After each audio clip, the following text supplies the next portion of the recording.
In the heart of Lagos, Amara thought marrying a stranger for a visa was her way out of poverty. But when betrayal struck, she turned her pain into power. From sleeping hungry to building a billion-naira fashion empire, Amara's journey will leave you speechless. What happens when the man who once abandoned her returns, homeless and begging for help?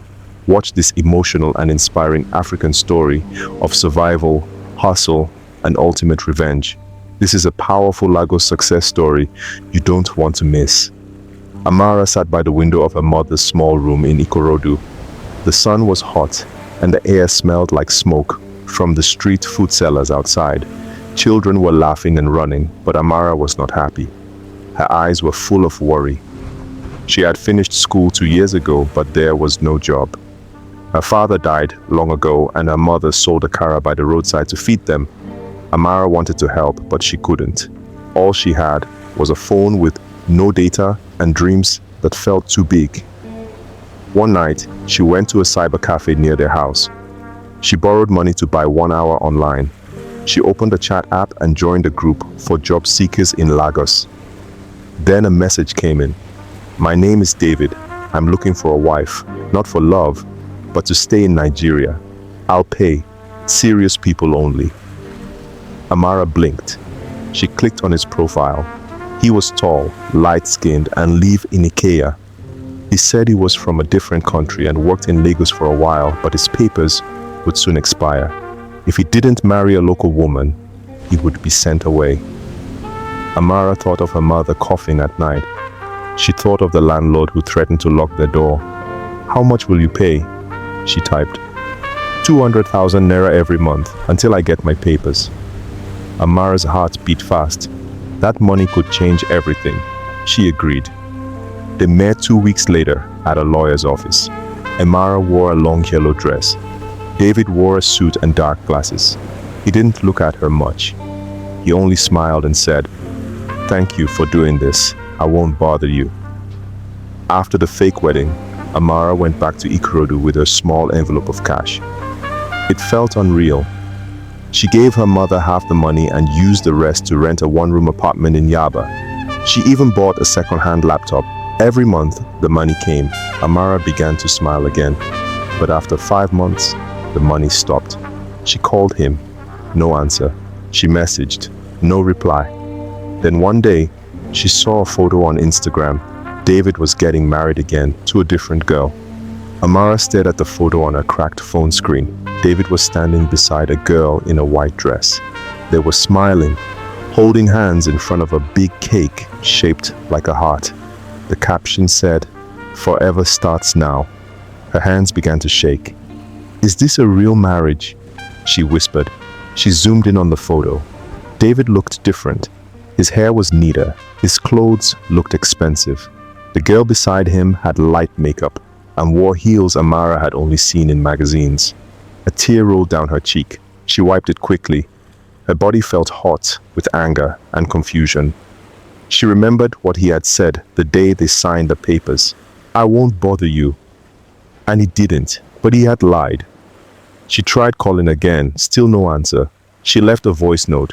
"David, why did you stop sending the money? You promised. I helped you." No reply. The next morning, Amara went to the office where they had done the wedding papers. The lawyer's office was locked. A woman from the next shop said, "That man doesn't work there anymore. He left Lagos." Amara felt like the ground would open and swallow her. Her rent was due. Her mother needed medicine. She had only 5,000 naira left. She stared at the money, thinking about begging or selling her phone. But then, something clicked in her heart. "No," she said aloud. "I won't cry again. I will rise." She took her laptop and walked to a small cafe that offered free Wi-Fi. She sat there and typed, "How to start a business with no money," into the search bar. The answers were confusing at first, but she kept reading. Day after day, she returned. She watched videos, read stories of people who made it. She was hungry most of the time, but she didn't stop. Then one day, she saw something that made her eyes shine. Make money designing t-shirts without owning a shop. That night, Amara didn't sleep. She had an idea. Shall I continue with what happens next? Amara opened a notebook and began to draw simple pictures. She was not a great artist, but she knew how to think fast. She drew funny words, small cartoons, and cool slogans like Hustle Queen and Small Girl, Big Dreams.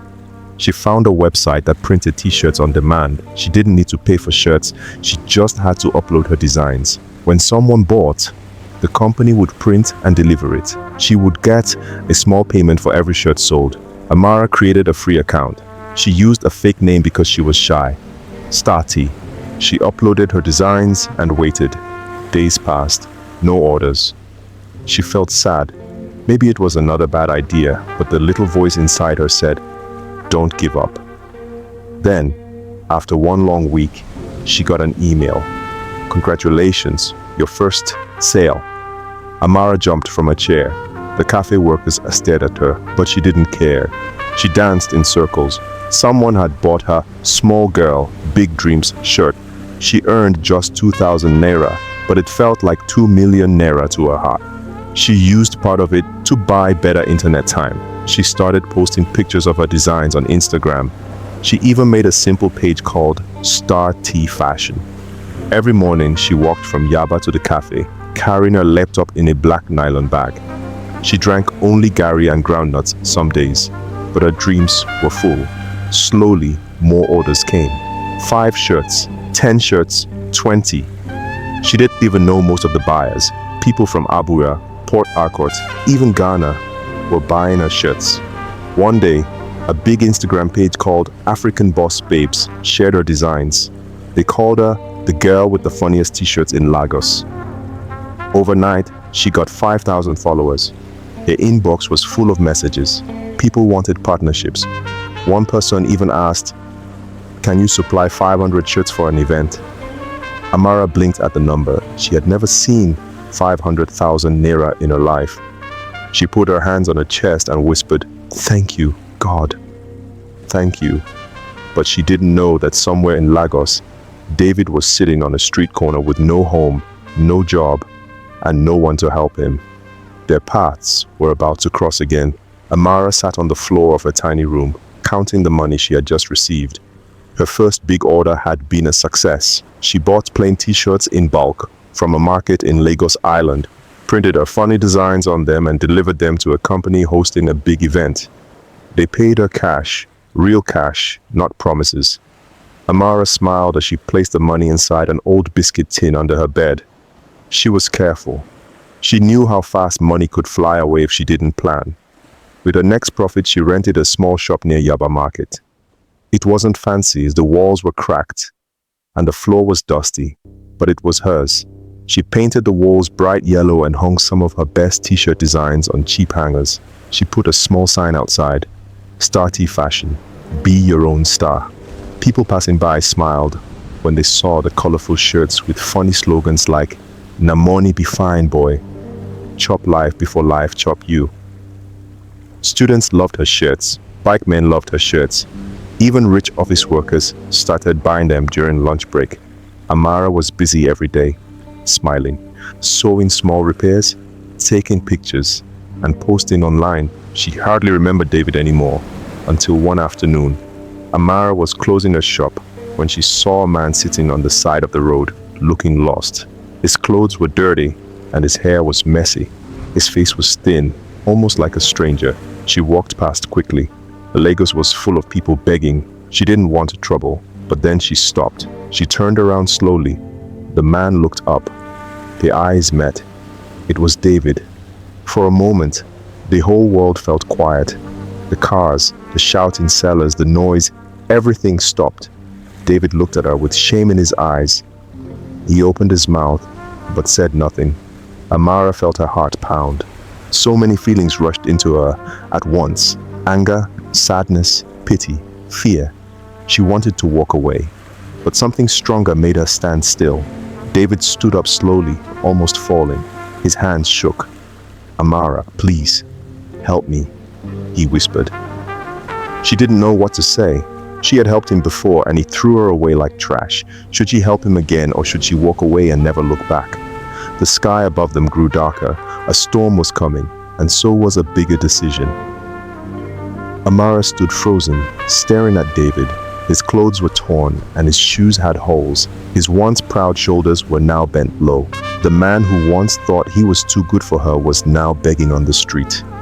Her mind flashed back to those days when she cried herself to sleep, hungry and alone, because he had betrayed her. How she had fought, how she had suffered, how she had built everything she had with her own hands while he enjoyed life and forgot her. A small crowd began to gather, watching them. "Madame, you sabi am?" one woman asked, carrying a basket of oranges on her head. Amara didn't answer. She just kept staring at David. He looked at her again with tears in his eyes. "Please, Amara, I'm not asking for much. Just food. Anything." Amara felt the weight of the biscuit tin full of money back in her room. She remembered the promises she made to herself when she had nothing. "If I ever get rich, I won't let my heart grow cold." She took a deep breath.